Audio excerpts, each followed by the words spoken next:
once again, and there is an old Kurdish saying: the Kurds have no friends but the mountains. But the latest developments in Afrin mean the Kurds are forming new alliances, making new friends in some unusual places. Well, here to talk about that is our international affairs editor, Leila Jacinto, who's just written a piece on the issue. Thanks for being with us, Leila. Now, as we've been talking about, Damascus has then come to the aid of these, after all, Syrian Kurdish fighters in Afrin. Tell us a bit about this agreement between the YPG, the Kurdish group that Erdogan says are terrorists, and the Syrian government. Well, I mean, reports of a deal between the Syrian military and the Kurdish YPG has been circulating for days. And on Monday, there were contradictory reports, with the Syrian state media saying there was a deal, then the YPG later saying there was no deal.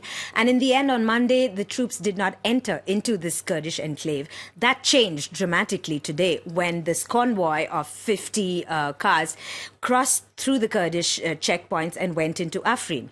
Now, was there a deal? The YPG has made no mention of a deal. Turkey has denied that there's a deal. The Turkish presidential spokesman said that reports of a deal are based on facts, and there are dirty, quote unquote, dirty and secret negotiations.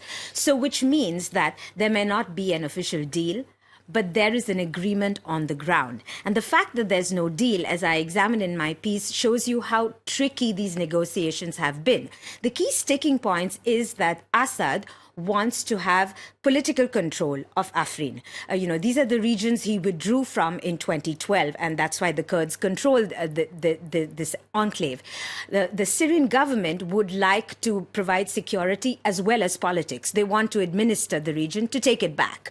The Kurds, of course, want no such things. They want Syrian troops for security, but they want to administer the enclave themselves. And that is why, we cannot really have an official deal. But the security situation is so grave right now that the Kurds will be happy for any help. And Assad, of course, does not want an incursion by Turkey into what he sees as his sovereign territory. So, this just underscores how murky the situation is. And things are changing on the ground for the Kurds in the region, aren't they? We've had this failed bid for statehood by Iraqi Kurds last year.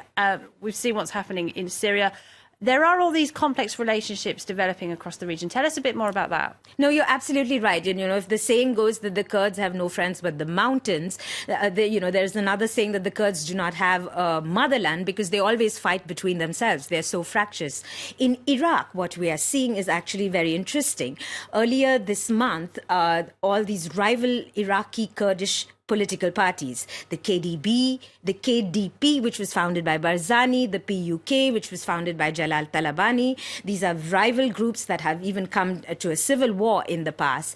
And the opposition Goran party, they all came together in the Iraqi Kurdish parliament to condemn this attack by Turkey into Syria. And there was a delegation that actually traveled to Afrin and provided hospital supplies. What's happening in Iraqi Kurdistan is that they actually have pretty close economic ties with Turkey. Turkey has been a big investor in the region. So the Barzanis are having to play a very delicate game. But it seems like, the fact that Turkey is attacking their brothers in Syria has actually brought the Iraqi Kurds together to condemn this attack. And even in Iran, there are Kurds in Iran too. And the PKK, which is based in Turkey, has an Iranian affiliate, but who have some positions in Iraqi Kurdistan.